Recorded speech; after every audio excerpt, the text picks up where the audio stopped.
la situation à l'heure actuelle, c'est qu'on essaie de mieux diviser pour mieux régner. Voilà. Pour parler de chômage, on arrive à faire que les salariés maintenant ont une opposition contre les chômeurs. Parce qu'on a toujours monté le chômeur qui fait rien et qui profite du système que du chômeur qu'on lui a imposé et qui n'a pas demandé à ce que son entreprise ferme et qui tombe au chômage. Ouais. Et ça, c'est un grave problème. Ouais. Et ce qu'il dit aussi, c'est qu'on dit le prix que coûte un chômeur, mais on ne dit pas le prix que coûte un ministre. Hein? Et on ne dit pas combien un ministre va 2 fois par mois en réunion, des frais généraux, des frais de transport. Ça, ces chiffres-là, on devrait dire au peuple comment bien ça coûte et qu'est-ce que ça coûte à l'État et au pays. Au lieu de critiquer les 4 chômeurs, de ce que ça coûte à l'État. Il y a beaucoup plus d'abus dans tous ces hauts fonctionnaires que dans les petits qui sont en bas, qui sont la moitié ou plus de la moitié des malheureux. Il faut qu'on nous mette ensemble maintenant, qu'on défend les droits qu'on a déjà obtenus maintenant et qu'on ne casse plus, parce que c'est trop loin, on est arrivé trop loin.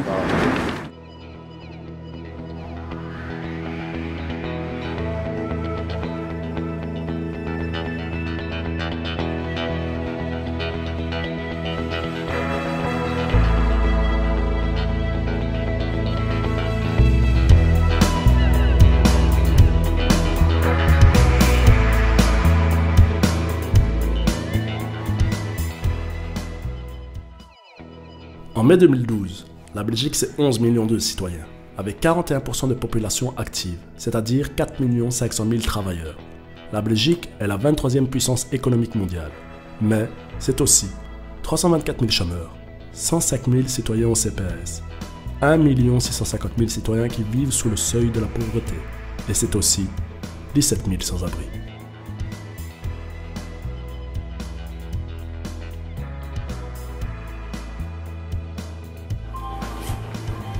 Pas 1 euro dans mon portefeuille. On va voir si on a touché.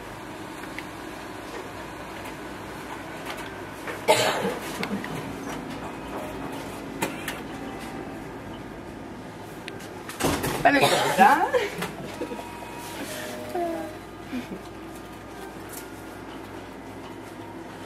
Voilà, il n'y a rien. On est déjà le 8 du mois. Je sais pas combien il faut attendre. Voilà. Voilà, il n'y a rien. Je n'ai pas encore touché. Même pas 50 cents dans mon portefeuille. Et on est déjà le 8 du mois. Et voilà. Je ne sais pas comment on va faire. On va attendre comme d'habitude, comme tous les mois, quoi. Aujourd'hui, je vais faire des lentilles. Voilà. Parce qu'il n'y a pas d'argent, les lentilles. Voilà. Je vais faire, parce que mon fils il mange pas les lentilles, il n'aime pas trop. Il est un peu compliqué. Alors je vais faire une omelette. Je vais acheter 2 patates à 50 cents. Et voilà. Et il va manger le soir, il va dîner avec ça. T'as mangé quoi hier? Du pain, du beurre, et voilà. On a quoi manger toute la journée. On peut manger, prendre le petit déjeuner le matin, prendre le petit déjeuner à midi, le petit déjeuner le soir. Que déjeuner, déjeuner, que petit déjeuner. Tout l'argent qu'on nous donne, ils vont... avec les factures et tout ça, il reste rien. Voilà. Je vais vous donner ça. Ouais, 6,68 € qu'il faut payer.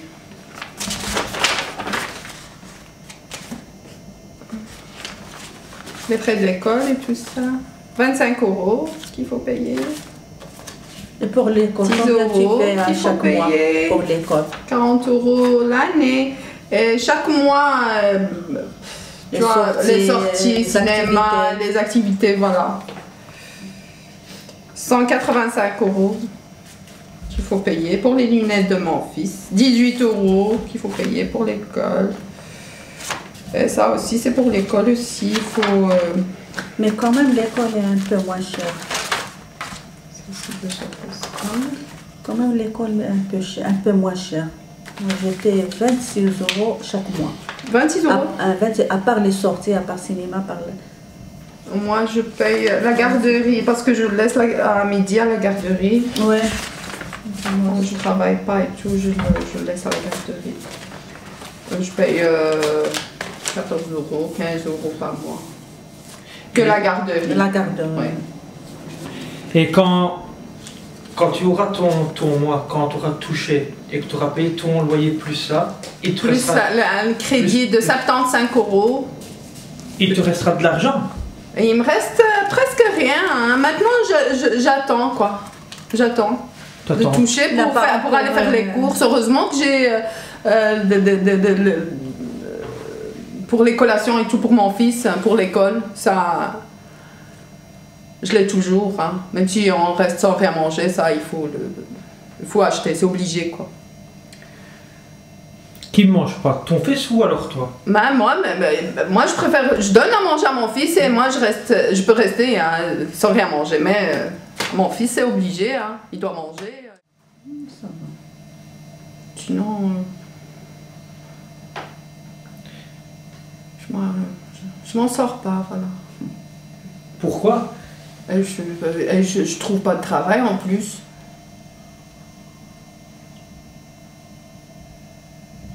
Et avec les revenus que tu as assez pour toi vivre ou non? Ben non. Non. Il me reste rien. Je dois attendre. Ça fait 2 ou 3 jours que j'ai rien sur moi. On mange ce qu'on a, ce que j'ai dans le...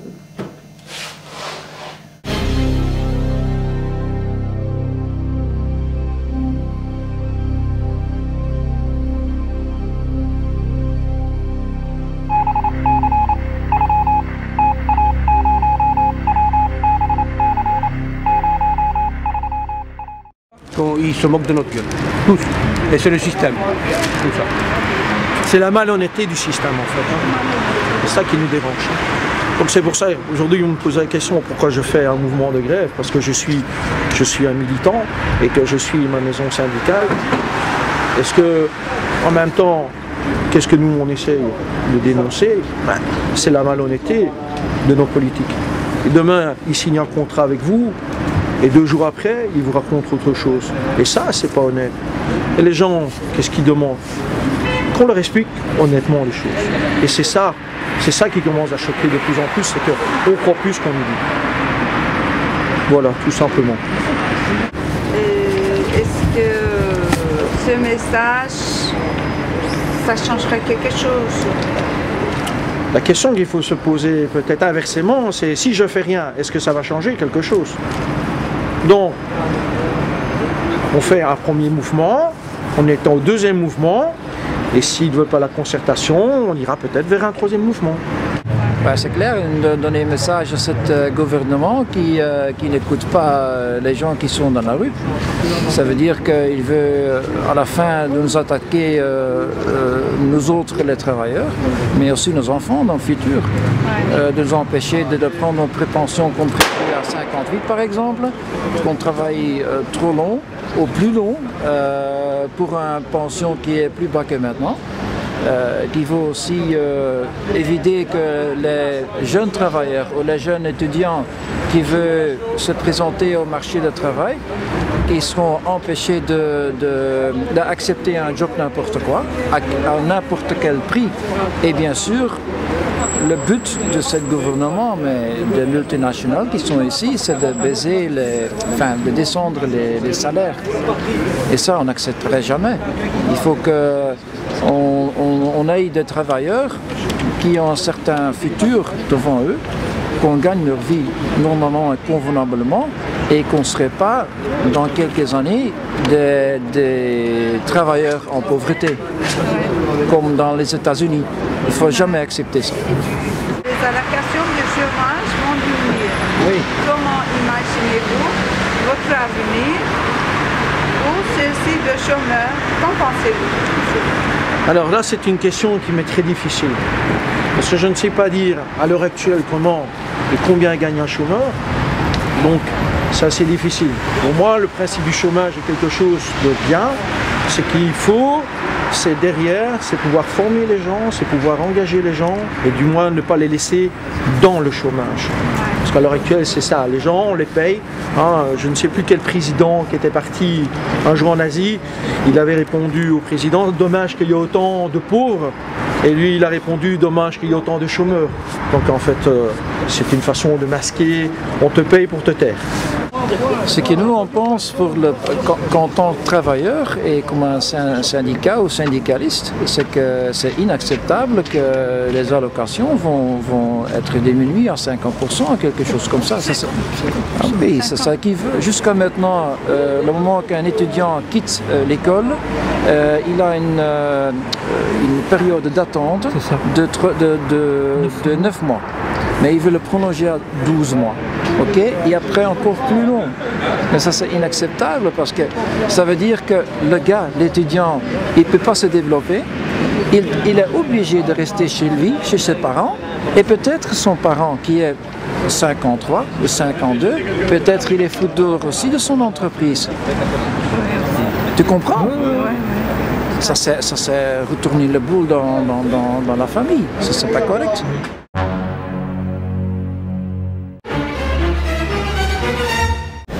Ah oui, certainement. Certainement, on la sent dans tous les côtés, quoi. Les prix, le manque d'argent, on voit beaucoup de mendiants qu'on n'a jamais vus auparavant, on voit beaucoup de gens qui en ont besoin, on voit même les magasins de vêtements de deuxième main qui sont pratiquement pleins. Il y a tout le monde, il y a beaucoup de monde. Oui, on la ressent très fort. Oui, surtout que je suis seule. Donc oui, on la ressent. On ressent quand on fait les courses. On en a vite pour beaucoup d'argent, pour pas grand-chose dans le caddie. Oui, ça se ressent énormément. Effectivement. Moi, au fait, la crise, moi, personnellement, je l'ai senti dès qu'on est rentré à l'Union européenne. À l'euro, pardon. Quand on est passé à l'euro. Parce que dans le temps, quand... Pardon? D'un coup, oui, plus ou moins oui, parce que c'est ce qui se passe, c'est la merde, parce que regarde ce qui se passe en Grèce, bientôt l'Espagne, l'Italie et tic-tac. Parce que dans le temps, quand tu avais par exemple 2000 francs belges, tu achetais quelque chose et jamais ça finissait d'un coup. Et maintenant, tu as 50 €, une fois que tu fais l'échange, ça disparaît comme ça. Tu sais même pas qu'est-ce que tu as fait avec les 50 €. Donc pour moi, c'est dès le départ, dès qu'il y a eu la monnaie unique, c'est ça qui a un peu foutu les boxons. Oui, maintenant, toutes les choses deviennent chères et tout, les loyers, tout, ça augmente. Ouais, c'est vrai. Ça devient tout cher maintenant. À certains moments, oui. Quand on va faire des courses, avant, quand on prenait une charrette pleine chez Aldi, par exemple, on s'en sortait pour 40-45 €. Maintenant, tu t'en sors pas moins pour, je sais pas, 70 €, quoi. C'est une grande différence, vraiment. Oui, très fort. Quand je vois comment les prix ont augmenté, c'est effrayant, effrayant. La crise est embêtante. Elle est plutôt gênante, c'est tout. Je veux dire, tout augmente, c'est tout. Quand vous faites vos courses, vous vous rendez bien compte que tout augmente. La crise, je le ressens, oui, parce que tout est devenu très cher et on n'arrive plus à respirer. On le sent tous les jours, hein. Tous les jours quand tu achètes quelque chose, tu vois que avec l'euro, 10 centimes c'est 4 francs. Donc on ne se rend pas compte quand on met 10 centimes en plus, bah oui 10 centimes, mais c'est 4 francs belges. Et indirectement, voilà, ce matin j'ai acheté 2 cooks, au lieu de 75 cents, c'est 79 cents, 4 cents en plus. Et comme ça tous les jours, il y a un petit quelque chose qui augmente. Je le ressens surtout au niveau des mesures qui sont prises au sein de bien des entreprises et aussi quand je vois certains amis qui perdent leur travail parce que leur compagnie est forcée à fermer leurs portes. Bon, c'est pas le cas avec là où je travaille, mais c'est le cas avec d'autres personnes. Ouais. Si on retourne en 2000, moi je pense que la guerre en Irak, je pense que ça, c'est nettement responsable de la grosse crise qu'on a.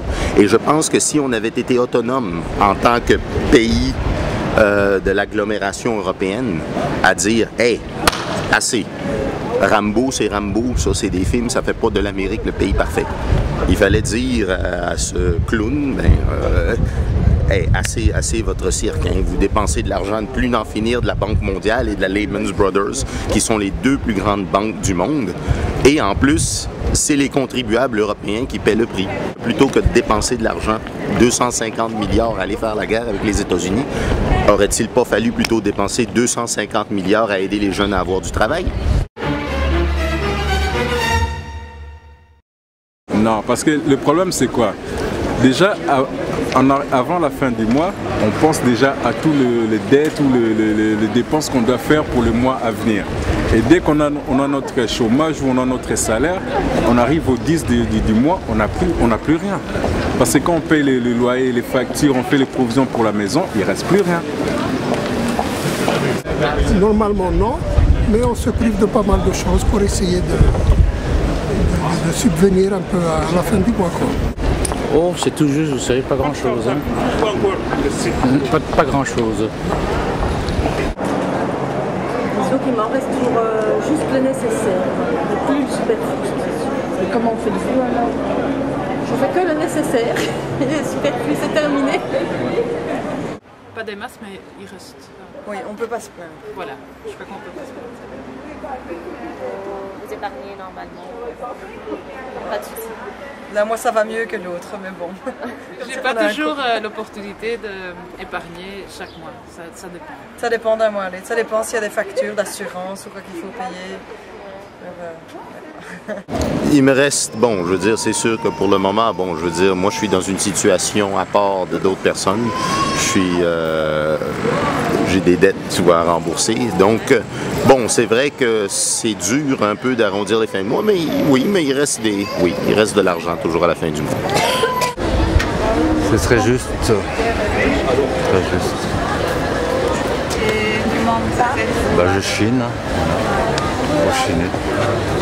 La chiner, ça veut dire trouver les bonnes choses, les bonnes affaires, pouvoir faire des brocantes par après. Ainsi, on peut s'en sortir. Mon rêve, c'est de partir en vacances une fois, au moins dans ma vie. Pour finir le mois ou non? Non, il ne reste pas. Si tu payes 750, 850 loyers, qu'est-ce que le chômage, il ne gagne pas beaucoup. Hein? Combien il paye? 900, 700. Pour les femmes, 500. Voilà. Qu'est-ce qu'il va? Rien. Après, obligé de mettre d'or pour voler. C'est vrai, hein? Vous payez vos factures à la fin du mois, vous restez quelque chose. Ah oui, heureusement. Sinon, je ne serais pas ici. Il y a des travailleurs, oui, il y a des travailleurs, n'importe quoi, qui pensent qu'ils sont encore en bonne richesse. Ouais. On est devenu dans un système que, par exemple, à la fin du mois, quelqu'un qui lui reste 5 € à la fin du mois, il dit « Tiens, je suis encore riche. Ouais. » C'est 5 €. Ça, c'est pas normal du tout. Alors lui, il pense « Moi, il ne faut pas faire la guerre. Hein. Moi, je suis encore riche. » Et les autres, ils n'ont plus rien. Peut-être 1 € et 1 €. Où ils dépassent déjà moins 1 €, moins 5 €, moins 10 € chaque mois. Que les mois sont plus longs que leur salaire. Tu vois? Et ça, c'est le problème pour le moment. Il y a des gens qui pensent qu'ils sont encore riches et les autres, ils disent « ça va plus ». J'ai fait un projet professionnel et ici, on m'a sanctionné 4 mois et on m'a dit de laisser tomber mon projet professionnel. Or que ça fait 3 ans que j'essaye tout pour aboutir à mon projet professionnel. Alors, enfin, vous voyez, c'est pas comme ça qu'on motive les gens. Je ne le sais pas, mais je l'ai lu dans une journal. C'est mauvais. C'est une mauvaise idée. C'est vraiment pour pousser les gens à devenir un peu ou agressifs, ou vers l'agression, ou vers la méchanceté, ou vers la drogue, ou vers les problèmes sociaux qui sont un peu graves. C'est inutile ce qu'ils ont fait. C'est une bonne chose. S'il faut toujours payer pour ceux qui ne font rien, à un moment donné, ça explose. Donc à partir de là, je trouve que c'est logique. Maintenant, il y a des gens qui sont au chômage et ce n'est pas de leur faute. Mais il y a, je veux dire, des chômeurs professionnels. Donc ceux-là, je pense qu'il faut les virer sans chichi, sans tralala. Donc là, c'est logique. Là, c'est normal. Oui, là, il y a un problème. Mais maintenant, c'est une question très délicate. Car moi, j'en connais qui sont chômeurs depuis toute leur vie. Ouais. Ça, c'est une question un peu C'est vrai. C'est vrai que trouver du travail à l'heure d'aujourd'hui, bon, j'ai 2 enfants, c'est pas évident. Il faut parler plusieurs langues, il faut savoir travailler sur l'ordinateur, il faut de l'expérience. C'est vrai, il y a un peu, oui, c'est vrai. Oui, c'est un peu dangereux de commencer à culpabiliser les gens au lieu de les motiver. Je trouve que c'est très négatif de juste les radier. Je crois qu'il faut aussi surtout investir dans un meilleur enseignement, meilleures conditions de travail ou meilleure, je ne sais pas comment on dit en français, mais qu'ils reçoivent une meilleure formation aussi. Voilà, donc je ne sais pas, je trouve ça un peu négatif. C'est facile, ouais. C'est facile et ça ne va pas changer le problème. Ces gens ne vont pas partir, ils ne vont pas disparaître, juste parce qu'on les enlève de la liste. Ok, je crois qu'il y a quelques profiteurs, c'est vrai, mais est-ce que pour ça il faut changer tout un système? Je pense pas bien. Et pourquoi?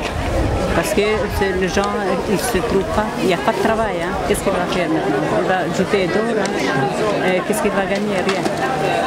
Il y a beaucoup de gens qui sont, il y a beaucoup de crédits, il y a beaucoup, tu sais, loyer, pour payer loyer, les enfants, beaucoup d'enfants, ils doivent passer à l'école, il faut payer à l'école et ça, c'est pas juste. Hein. Ça ne résoudra rien, au contraire, ça va empirer. Parce que ça va faire en fait que la plupart des personnes justement qui vont voir leur allocation se faire suspendre, qu'est-ce qui nous dit que ces personnes-là vont même pouvoir serrer la ceinture au point de survivre? Parce que la majorité d'entre eux ne possèdent même pas de maison. Je veux dire, ils n'ont même pas acheté, ils n'ont même pas de... et eux, ils doivent payer un loyer en plus. Donc facilement, ils peuvent perdre aussi leur demeure et on ne sait même pas où ils vont vivre. Donc ça veut dire qu'ils risquent de se retrouver sur la rue. Et imaginez les personnes aussi qui ont fait des emprunts à la banque, qui se voient supprimer leur allocation et qui doivent rembourser le prêt. Oui, j'ai entendu dire. Ben, c'est dégoûtant. Non, ça va rien résoudre. Absolument rien. Absolument rien. Ça va engendrer de plus en plus de problèmes, de plus en plus de conflits. Les gens sont là pour vivre simplement. Nous sommes tous des êtres humains, nous sommes tous des humains, nous sommes tous des hommes comme des femmes. Nous avons tous des enfants, nous avons tous des passions. Il faut nous laisser vivre tranquillement. L'euro, c'est l'amour. Avant, c'était beaucoup mieux. Avant, c'était beaucoup mieux. Il n'y avait pas autant de misère. Maintenant, il y a plein de malheureux. Beaucoup trop. Beaucoup. Je vais vous avouer quelque chose, la politique belge, je m'en occupe plus quoi. Parce que là, je suis saturé parce qu'il y avait des moments où je ne dormais pas, j'avais tellement mal à la tête par ce qui se passait en Belgique. Et pour mon bien-être personnel, désolé de le dire, je pensais plus à moi. Je me suis dit, je préfère faire la sourde oreille parce que je n'ai pas envie d'avoir un AVC à mon âge, bêtement parce qu'il y a des gens qui foutent la merde dans le pays et c'est nous les pauvres qui en payons le prix quoi. On est déjà assez pauvres comme ça, alors je ne vais pas mettre ma vie en danger, comme ma santé en danger. Pour les 25 000 qui vont être exclus, c'est déjà préparé depuis des mois. C'est parce que le patronat sait très bien que dans la situation économique aujourd'hui, ce qui est prévu qu'on aurait encore des chômeurs en plus. Ça veut dire qu'eux, ils doivent virer certains gens, peut-être 30 000. Et pour éviter que le coût sur l'organisation de chômage est trop grand, ils doivent excluser les premiers, les 25 000, pour faire place pour les autres.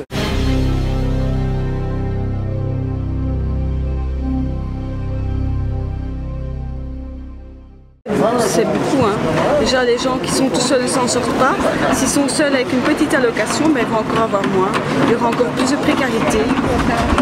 Donc en fait, au lieu de passer de riches à moyen à pauvres, on va passer de riches à pauvres. Il n'y aura plus de classe moyenne. Il y a peut-être des solutions, mais ce n'est peut-être pas les bonnes solutions qu'ils ont prises maintenant, à l'heure actuelle, avec la crise qu'il y a pour l'instant en Europe. Là-dedans, il y a une certaine logique. Quand vous commencez à travailler, quand les gars qui travaillent, et qui chôment et qui touchent à peu près la même chose, il y a quelque chose d'illogique. Non, il y a quelque chose d'illogique. Ou bien le chômage est trop haut, ou bien le salaire est trop bas. Voilà. Je ne suis pas au courant, mais c'est difficile. S'il diminue, comment les gens y vivent. Il y aura plus de gens encore au CPS. Ça ne va rien résoudre. Parce qu'on va diminuer le chômage, 25%. Pourquoi les politiciens ne trouvent pas des solutions adéquates à tous les problèmes humains? Simplement, au lieu de tourner en rond. Au lieu de tourner en rond. Ça, je le savais. Et qu'en pensez-vous? Je trouve que c'est pas juste, quelque part, pour certains. C'est toujours le problème de... Bon, c'est pour tout le monde. Est-ce que cela va résoudre quelque chose, vous pensez? Toutes ces restrictions. Je sais pas. Je ne sais pas. Vous attendez de voir l'avenir pour voir... Je sais pas, c'est vraiment une solution. Les allocations par chômage, c'est bien. Ça va peut-être les booster à chercher du travail et faire peut-être augmenter peut-être enfin diminuer déjà le nombre de chômeurs, ça c'est clair. Et puis peut-être que ceux qui travaillent, je veux dire, qui sont obligés de continuer à travailler, vont peut-être lever le pied et peut-être un petit peu profiter de ce qui leur reste de la vie. Quoi. Vous pensez que ça va résoudre quelque chose? Pas du tout. Non. Parce que ça c'est de la science-fiction. Hein. On le dit, on le fait, on le répète. C'est toujours les mêmes pontes qui dirigent, même s'ils changent de place.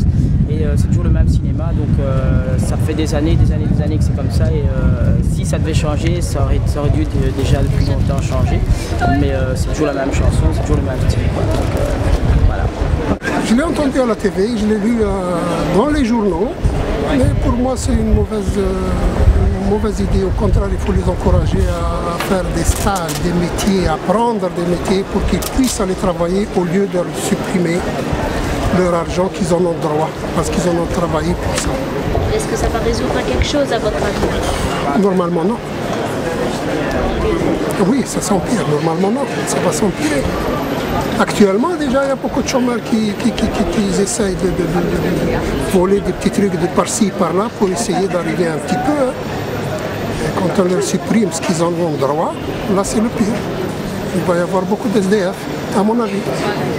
Parce que c'est pas normal en 2012 que les gens commencent à voler pour boire, qu'il y ait plus de mendiants. Quand vous passez ici, il y a plus de mendiants.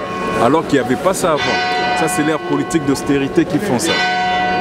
Ils doivent essayer de changer de politique. Déjà, commencer à changer tous les personnages politiques qu'il y a à la tête depuis, ça fait plus de, je sais pas, 20 ans qu'ils sont toujours là, et un peu les virer tous et prendre la nouvelle génération des politiciens qui sortent de l'école pour changer un peu des politiques belges, quoi. Parce que la politique belge, ça ne va pas, et comme on sait, la Belgique, c'est un pays qui aime toujours suivre ce que font les Français. J'espère qu'ils vont suivre au moins cette fois-ci les Français en diminuant leur salaire de 30%. Voilà. J'ai entendu parler. Oui, j'ai lu ça dans le journal. Qu'est-ce que vous en pensez?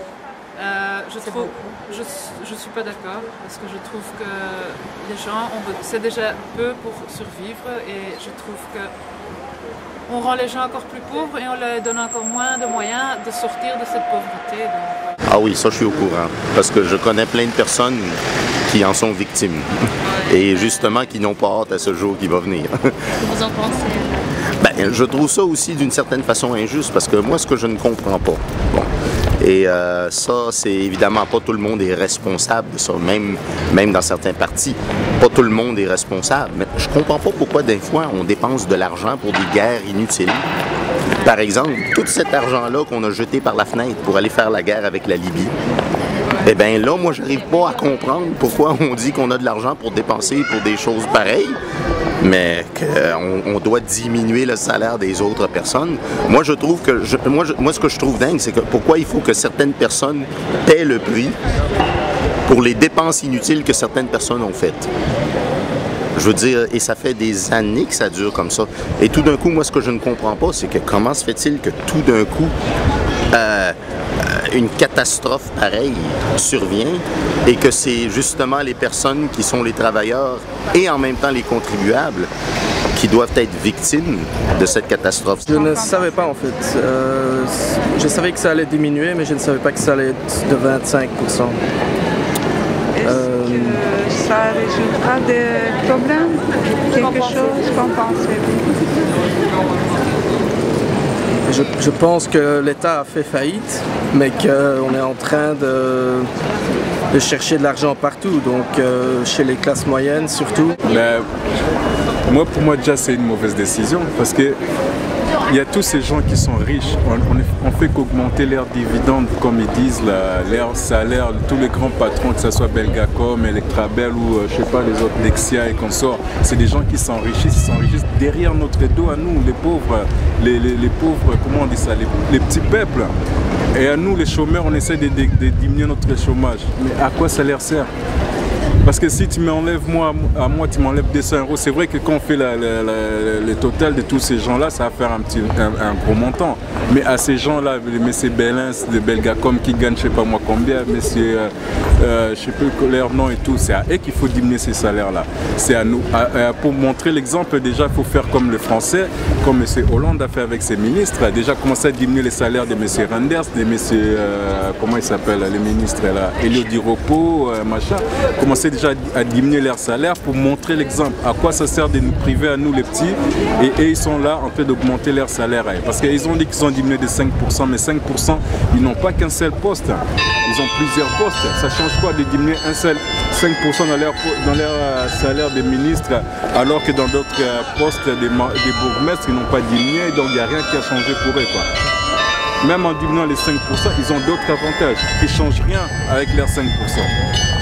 Donc voilà, c'est dégueulasse de leur part, mais bon, on va subir et comme on est les enfants de Dieu, je sais qu'il y a une justice dans ce monde et nous, notre avocat, nous c'est le bon Dieu, il va nous aider, quoi.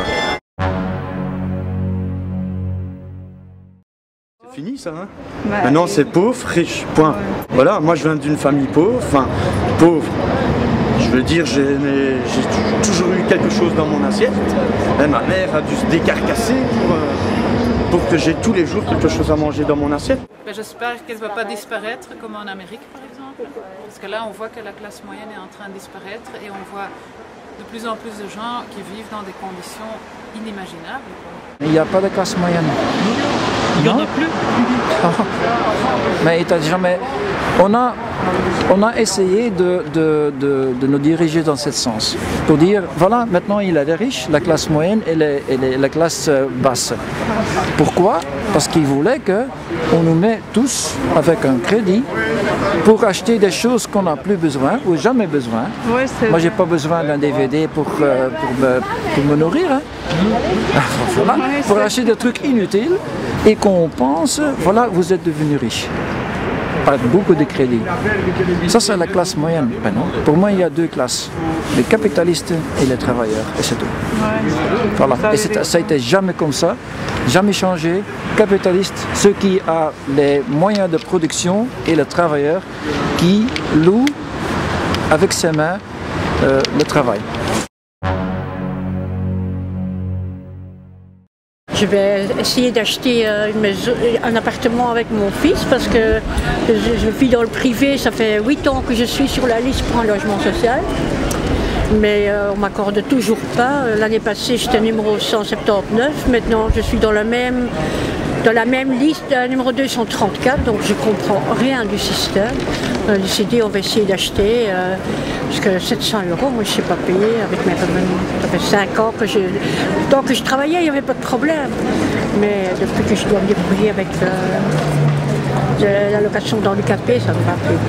Il y a plein de boulot à faire, mais ils demandent des gens qualifiés, experts qualifiés. Mais pourquoi? Il y a des formations, d'accord, moi je le fais. Et je suis bien content de le faire. J'ai 41 ans, je vais avoir 42 ans et je m'en fous. Je persévère, je fais mes formations et ainsi je peux obtenir un autre emploi. Il faut savoir changer dans la vie. Il faut savoir tourner la page. Tourner la page. Je vais encore me battre pour essayer d'avoir au moins un statut professionnel. Parce que je ne pense pas que...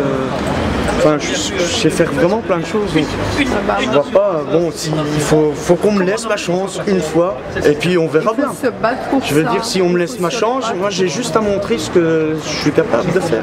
Donc moi en fait, j'essaie de décider qu'est-ce que je vais faire de ma vie. Bon, moi je suis plus jeune, donc c'est plus facile pour moi de quitter le pays. Et je crois que les perdants, ce seront les gens qui restent ici. C'est un peu cynique, mais oui, voilà. Ben, je vais faire une formation pour travailler un travail bien, stable, quoi. Et est-ce que tu comptes sur cette formation? Oui, pour mon avenir, je veux bien. Si je réussis ça, c'est déjà quelque chose de... T'as un diplôme entre les mains. Ouais, j'ai un diplôme, j'ai quelque chose. J'ai un travail stable pour toujours.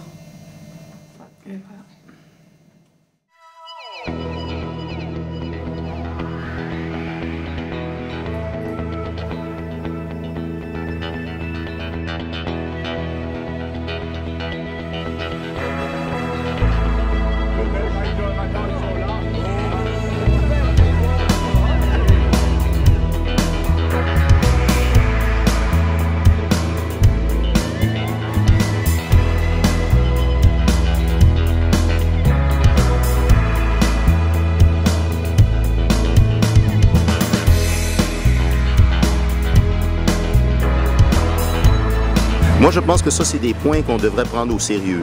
Et si moi, je le dis à la caméra, c'est pas pour faire mal à personne. Et je veux pas que le monde le prenne mal. Ne le prenez pas mal. Moi, c'est pour le bien de tout le monde que je le fais. Tout le monde compte. Pas seulement moi, pas seulement vous, tout le monde. Merci, monsieur. Ouais, de rien. Hein?